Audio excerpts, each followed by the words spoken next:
ভাবো, আজ তোমার ব্যাংক অ্যাকাউন্টে মাত্র 100 টাকা আছে। তুমি সেটা খরচও করতে পারো, বন্ধুদের সাথে আড্ডায় চা বিস্কুট খাও, কিংবা একদিনেই শেষ করে দাও। কিন্তু যদি সেই 100 টাকা তুমি ব্যাংকে জমা রাখো বা কোথাও বিনিয়োগ করো, কয়েক বছর পর সেই 100 টাকা হতে পারে 200 টাকা, 500 টাকা, এমনকি 1000 টাকাও। এখন আরেকটা ছবি কল্পনা করো। একজন ধনী মানুষ, তার কাছে কোটি কোটি টাকা আছে। সে সেই টাকা দিয়ে আবার টাকা বানাচ্ছে। প্রতিদিন তার টাকার পাহাড় আরও উঁচু হচ্ছে। অন্যদিকে এক সাধারণ মানুষ, যার হাতে টাকা নেই, সে ব্যাংক থেকে ঋণ নেয়। ঋণের উপর সুদ বাড়তে থাকে, আবার সেই সুদের উপরেও সুদ যোগ হয়। অল্প ঋণ ধীরে ধীরে বিশাল ঋণে পরিণত হয়। তাহলে কি খেয়াল করলে, একই জাদু, কম্পাউন্ডিং, একজনকে রাজা বানিয়ে দেয়, আরেকজনকে বন্দি বানিয়ে ফেলে। তাই আজ আমরা কথা বলবো সেই অদ্ভুত শক্তিকে নিয়ে, যেটা টাকা বাড়াতেও পারে, আবার ঋণকেও পাহাড়ের মতো বড় করে তুলতে পারে। আজ আমরা শিখব হর্ষা জেএসের বই দ্য পাওয়ার অফ কম্পাউন্ডিং থেকে 10টি শিক্ষা, যা তোমাকে শেখাবে কিভাবে ছোট টাকা থেকেও বিশাল সম্পদ তৈরি করা যায়, আর কিভাবে ধনী মানুষ আরও ধনী হয়, গরিব মানুষ আরও গরিব। তাহলে বন্ধুরা, প্রস্তুত তো? চলো শুরু করি। লেসন 1, কম্পাউন্ডিং মানে সুদে সুদ। ভাবো, তুমি ব্যাংকে 100 টাকা জমা রাখলে 10% সুদে। প্রথম বছরের শেষে তোমার হাতে আসবে 110 টাকা। কিন্তু এখানেই আসল খেলা শুরু। দ্বিতীয় বছরের সুদ শুধু মূল্য টাকা 100 টাকার উপর নয়, পুরো 110 টাকার উপর সুদ আসবে। মানে দ্বিতীয় বছর শেষে তোমার কাছে থাকবে 121 টাকা। তৃতীয় বছরের শেষে সেটা হবে 133 টাকা। চতুর্থ বছর শেষে 146 টাকা। আর এভাবেই চলতে থাকবে।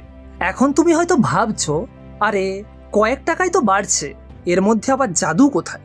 ঠিক আছে, এবার 10 বছর পর কল্পনা করো। 10 বছর পর তোমার সেই 100 টাকা হয়ে যাবে 259 টাকা। আর যদি 20 বছর রেখে দাও, তাহলে হয়ে যাবে প্রায় 672 টাকা। তাহলে ভাবো, 100 টাকা তুমি লাগিয়েছিলে, এখন বর্তমানে তুমি 6 গুণেরও বেশি টাকা আয় করছো, তাও তুমি কিছু না করেই। এটাই হলো কম্পাউন্ডিংয়ের আসল জাদু। টাকা যেন তোমার হয়ে কাজ করছে। তুমি ঘুমোচ্ছ, আড্ডা মারছো, কিন্তু টাকার সংখ্যা দিনে দিনে বাড়ছে। কম্পাউন্ডিংকে অনেকে বলে বিশ্বের 8ম আশ্চর্য। অ্যালবার্ট আইনস্টাইন নাকি একবার বলেছিলেন, যে কম্পাউন্ডিং বোঝে সে এটা থেকে আয় করবে, যে বোঝে না সে ঋণের মাধ্যমে এটা দেয়। মানে এই শক্তি তুমি যেভাবেই ব্যবহার করবে, ফলাফল সেভাবেই আসবে। লেসন 2, সময় হলো আসল শক্তি। কম্পাউন্ডিংয়ের সবচেয়ে বড় বন্ধু হলো সময়। ভাবো, তুমি যদি 20 বছর বয়সে প্রতি মাসে 1000 টাকা জমাতে শুরু করো, আর সেটা 10% হয়ে বাড়তে থাকে, 40 বছর বয়সে তোমার হাতে প্রায় কয়েক লক্ষ টাকা হয়ে যাবে। কিন্তু যদি তুমি দেরি করো, মানে 30 বছর বয়সে শুরু করো, তাহলে 40 বছর বয়সে তোমার হাতে থাকবে মাত্র অল্প কিছু টাকা।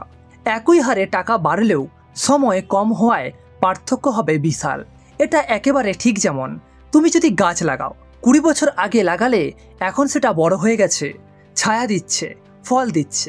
কিন্তু আজ যদি নতুন করে লাগাও, তখন এটা এখনও ছোট চারা, যেটা ফল দিতে আরও সময় নেবে। তাই যত তাড়াতাড়ি তুমি সঞ্চয় আর বিনিয়োগ শুরু করবে, তত বেশি জাদু দেখতে পাবে।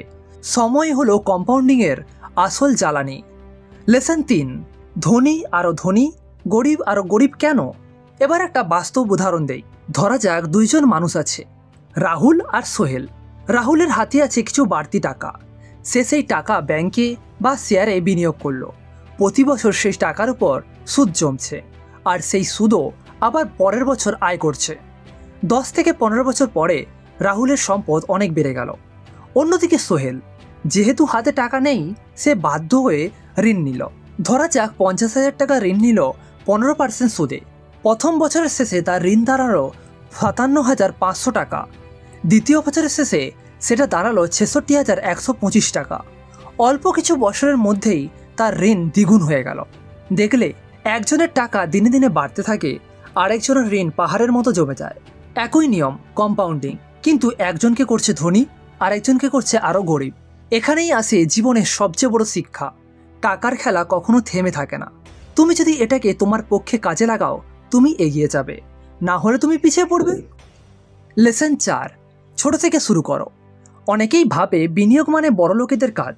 লাখ লাখ টাকা না থাকলে বিনিয়োগ সম্ভব নয়। কিন্তু এটা আসলে একেবারেই ভুল ধারণা। ধরা যাক তোমার হাতে আছে মাত্র 500 টাকা, তুমি সেটা খরচ করে দিতে পারো একটা মোবাইল কাভার, রেস্তোরাঁয় খাওয়া বা একদিনের আড্ডা। কিন্তু যদি সেই একই 500 টাকা তুমি জমিয়ে রাখো বা একটা ফান্ডে বিনিয়োগ করো, ধীরে ধীরে সেটা বড় অঙ্কে রূপ নেবে। ভাবো তো, প্রতি মাসে যদি মাত্র 500 টাকা করে জমাও, 1 বছরে হবে 6000 টাকা। তুমি হয়তো বলবে, আরে 6000 টাকা দিয়ে কি হয়? কিন্তু আসল শক্তি তো কম্পাউন্ডিং। বছরের পর বছর সেই টাকা বাড়তে বাড়তে একসময় লাখে, এমনকি কয়েক লক্ষেও পৌঁছতে পারে। একটা ছোট বীজ যেমন সময় পেলে একদিন বিশাল গাছে পরিণত হয়, তেমনই ছোট ছোট টাকার সঞ্চয়ও সময়ের সাথে সাথে পাহাড় সম বড় অঙ্কে পরিণত হয়। তাই বিনিয়োগ শুরু করার জন্য অনেক টাকা লাগবে না, লাগবে শুধু শুরু করার সাহস। লেসন 5, ধৈর্য ধরো। কম্পাউন্ডিং হলো এক ধরনের স্লো ম্যাজিক। প্রথম দিকে এটা চোখে পড়ে না। তুমি হয়তো 2-3 বছর ধরে টাকা জমাচ্ছ, কিন্তু দেখে মনে হবে খুব একটা পরিবর্তন হচ্ছে না। ভাবো, তুমি একটা গাছ লাগালে, প্রথম বছর হয়তো ছোট একটা চারার মতোই থাকবে, দ্বিতীয় বছরেও তেমন বড় হবে না, তৃতীয় বছরেও হয়তো তুমি ভাববে, আরে এতদিন ধরে যত্ন করছি, ফল কোথায়? কিন্তু হঠাৎ করেই একসময় গাছটা বড় হতে শুরু করবে, পাতা আসবে, ডাল বাড়বে, ফল আসবে। তখনই তুমি বুঝবে এতদিনের ধৈর্যের ফল পাওয়া গেছে। কম্পাউন্ডিংও ঠিক তেমনই। প্রথম 5 বছর হয়তো তেমন কোনো বড় পরিবর্তন চোখে পড়বে না, কিন্তু 15 থেকে 20 বছর পর তুমি অবাক হয়ে যাবে, আরে এত বড় অঙ্ক কিভাবে হলো? এটাই কম্পাউন্ডিংয়ের আসল সৌন্দর্য। এটা ধীরে ধীরে জমে আর এক সময় বিস্ফোরণের মতো বাড়ে। তাই বিনিয়োগের সবচেয়ে বড় চাবি হলো ধৈর্য। লেসন 6, ঋণ হলো উল্টো কম্পাউন্ডিং। কম্পাউন্ডিং শুধু সম্পদ গড়তে সাহায্য করে না, এটা তোমাকে ধ্বংসও করতে পারে যদি তুমি ঋণের ফাঁদে পড়ো। ধরা যাক তুমি 50,000 টাকা ক্রেডিট কার্ড ঋণ নিলে। প্রথম বছরের শেষে তোমার ঋণ দাঁড়ালো 60,000 টাকা, দ্বিতীয় বছর শেষে সেটা হয়ে গেল 72,000 টাকা, তৃতীয় বছরের শেষে প্রায় 86,000 টাকা। তুমি হয়তো নিয়মিত টাকা দিচ্ছ, তবুও দেখবে ঋণ কমছে না, বরং মনে হবে একটা অদৃশ্য শিকল তোমাকে আঁকড়ে ধরেছে। এটাই হলো কম্পাউন্ডিংয়ের অন্ধকার দিক। যেভাবে এটা সঞ্চয়কে পাহাড় বানায়, ঠিক একইভাবে এটা ঋণকেও পাহাড়ে পরিণত করে। তাই যদি তুমি স্বাধীন হতে চাও, প্রথম কাজ হলো ঋণ থেকে দূরে থাকা। ক্রেডিট কার্ডের ফাঁদে পা দিও না, বরং ছোট ছোট সঞ্চয়ের দিকেই মন দাও। লেসন 7, নিয়মিততা সবচেয়ে বড় জাদু। অনেকে ভাবে, আমি একবার যদি বড় অঙ্কের টাকা জমাই তাহলে হয়তো ভবিষ্যৎ সুরক্ষিত। কিন্তু আসল সত্যি হলো, একবার বড় টাকা জমানো নয়, নিয়মিত ছোট ছোট টাকা জমানোই আসল খেলা। ভাবো তো, তুমি যদি একেবারে 10,000 টাকা জমাও, সেটা অবশ্যই ভালো হবে। কিন্তু যদি তুমি প্রতি মাসে 1,000 টাকা করে জমাও, 1 বছরে সেটা হবে 12,000 টাকা। তারপর 2 বছর, 3 বছর, 5 বছর, ধীরে ধীরে এই টাকাই পাহাড়ে পরিণত হবে। এটা ঠিক যেন ফোঁটা ফোঁটা জল পড়ে কলস ভরে যায়। প্রথমে মনে হয় কিছুই হচ্ছে না, কিন্তু এক সময় দেখবে কলস টইটুম্বুর হয়ে গেছে। এছাড়াও তুমি জিমে গিয়ে একদিনে 5 ঘন্টা ব্যায়াম করলে কি তুমি হঠাৎ করে ফিট হয়ে যাবে? না। কিন্তু তুমি যদি প্রতিদিন 30 মিনিট করে ব্যায়াম করো, 6 মাস পর তোমার শরীরে বিশাল পরিবর্তন আসবে। অর্থ জমানোর ক্ষেত্রেও নিয়মিততা একইভাবে কাজ করে। তাই শুধু একবার বড় টাকা জমিয়ে বসে থেকো না, বরং ছোট ছোট করে কিন্তু নিয়ম জমাতেও থাকো। এটাই তোমার সবচেয়ে বড় শক্তি। লেসন 8, তুলনা করো না। আমরা প্রায়ই একটা ভুল করি, অন্যের সঙ্গে নিজের তুলনা করি। ওর তো লাখ টাকা ইনভেস্টমেন্ট, আমার তো মাত্র 1,000 টাকা। ওর তো দারুণ চাকরি, আমি তো এখনো ছোট একটা কাজ করছি। কিন্তু এভাবে ভাবলে কিছুই হবে না, কারণ কম্পাউন্ডিংয়ের আসল খেলা হলো নিজের যাত্রা শুরু করা। তুমি আজ যদি 200 টাকা দিয়েও শুরু করো, কেউ হয়তো হাসবে, এই 200 টাকায় আবার কি হবে? কিন্তু সময়ের সাথে সাথে সেই 200 টাকা 2,000 টাকা হবে, তারপর 20,000 টাকা হবে, এক সময় কয়েক লাখেও পৌঁছবে। অন্যের দিকে তাকিয়ে বসে থাকলে কখনোই শুরু করা হবে না। তোমার গাছ আরেকজন গাছের মতো বড় না হলেও সমস্যা নেই, তোমার গাছ বড় হবে। শুধু সময় দাও, যত্ন দাও। তাই মনে রেখো, তুলনা নয়, শুরু করাই আসল। লেসন 9, তোমার টাকা তোমার জন্য কাজ করুক। আমরা সবাই জীবনের বেশিরভাগ সময় কাটাই টাকার জন্য দৌড়ে। সকালে উঠে অফিস যাই, ব্যবসা করি, পরিশ্রম করি, সবই টাকা আয়ের জন্য। কিন্তু কম্পাউন্ডিং আমাদের শেখায় আরেকটা বড় সত্যি, একদিন এমন সময় আসতে হবে যখন তোমার টাকা তোমার জন্য কাজ করবে। ভাবো তো, তুমি ঘুমোচ্ছ কিন্তু ব্যাংকে তোমার ব্যালেন্স বাড়ছে, তুমি পরিবারের সঙ্গে সময় কাটাচ্ছ, কিন্তু তোমার বিনিয়োগ থেকে আয় আসছে। এটাই হলো আসল স্বাধীনতা। এই স্বাধীনতাই মানুষকে ধনী করে। ধনী লোকেরা কেবল কাজ করে টাকা আয় করে না, তাদের টাকা নিজেই তাদের জন্য কাজ করে।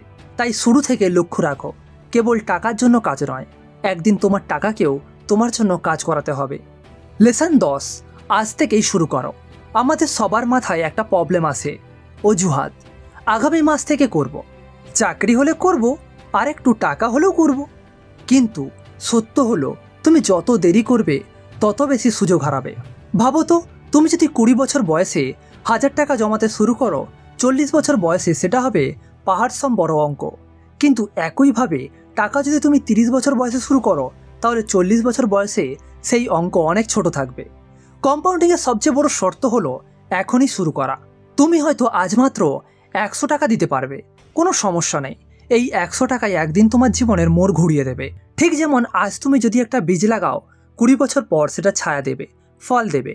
কিন্তু তুমি যদি শুধু বলতেই থাকো আগামীকাল লাগাবো, তাহলে কোনোদিনই গাছ হবে না। তাই আজই শুরু করো, কারণ সেরা সময়টা ছিল গতকাল, আর দ্বিতীয় সেরা সময় হলো আজই। বন্ধুরা, এতক্ষণ ধরে আমরা একটা অসাধারণ শক্তি সম্পর্কে জানলাম, কম্পাউন্ডিংয়ের শক্তি। এটা এমন এক জাদু যা প্রথমে আমাদের চোখে ধরা দেয় না। প্রথম 2 থেকে 3 বছর মনে হয় আরে কিছুই তো হচ্ছে না, কিন্তু আসল খেলাটা শুরু হয় অনেক পরে, যখন হঠাৎ করেই দেখবে ছোট সঞ্চয় পাহাড়ে পরিণত হয়েছে। কম্পাউন্ডিং আমাদের 3টা বড় শিক্ষা দেয়। 1, সময় সবচেয়ে মূল্যবান সম্পদ, যত তাড়াতাড়ি শুরু করবে তত বেশি জাদু দেখতে পাবে। 2, নিয়মিততা হলো আসল চাবি, ছোট ছোট টাকাই একসময় বিশাল অঙ্কে রূপান্তরিত হয়। 3, আর সবচেয়ে গুরুত্বপূর্ণ, ধৈর্য। যে কোনো বড় ফলাফল পেতে সময় লাগে। এখন তুমি চাইলে এই শক্তিকে 2 ভাবে ব্যবহার করতে পারো। একদিকে তুমি বিনিয়োগ করে তোমার টাকাকে তোমার জন্য কাজ করাতে পারো, অন্যদিকে তুমি ঋণের ফাঁদে পড়ে একই শক্তিকে নিজের বিপক্ষে কাজ করাতে পারো। পছন্দ তোমার। তুমি কি চাও, তোমার টাকা ঘুমের সময়ও তোমার জন্য কাজ করুক, নাকি চাও ঋণের বোঝা তোমাকে সারা জীবন শৃঙ্খলে বেঁধে রাখুক? বন্ধুরা, মনে রেখো, শুরু করার জন্য কখনোই বড় অঙ্কের প্রয়োজন নেই, প্রয়োজন শুধু একটা ছোট পদক্ষেপ। আজ 100 টাকা জমাও, কাল সেটা হবে 1000 টাকা, পরশু 10,000 টাকা, আর একদিন সেটা হবে লাখ লাখ টাকা। একটা চীনা প্রবাদ আছে, গাছ লাগানোর সেরা সময় ছিল 20 বছর আগে, দ্বিতীয় সেরা সময় হলো আজকে। একইভাবে বিনিয়োগ শুরু করার সেরা সময় হয়তো ছিল অতীতে, কিন্তু দ্বিতীয় সেরা সময় হলো এই মুহূর্ত। তাহলে আর দেরি কেন? আজকেই ছোট একটা পদক্ষেপ নাও, কারণ তুমি জানো এই পদক্ষেপই হয়তো তোমার জীবনকে বদলে দেবে। আর হ্যাঁ, এই ভিডিওটা যদি তোমার ভালো লেগে থাকে, তাহলে নেক্সট পেজ ইনসাইটসকে অবশ্যই সাবস্ক্রাইব করে দাও। কমেন্টে জানাও তুমি কোন লেসনটা সবচেয়ে বেশি মনে ধরেছে, আর ভিডিওটা বন্ধুদের সাথে শেয়ার করো, যাতে তারাও কম্পাউন্ডিংয়ের এই জাদুর শক্তি সম্পর্কে জানতে পারে। পরের ভিডিওতে আবার নতুন করে একটা বই থেকে নতুন ইনসাইটস নিয়ে হাজির হব। ততদিন পর্যন্ত শিখে যাও, বাড়তে থাকো, আর তোমার টাকা তোমার জন্য কাজ করুক। ধন্যবাদ ভিডিওটি দেখার জন্য, ধন্যবাদ আমাদের চ্যানেলের সাথে জুড়ে থাকার জন্য।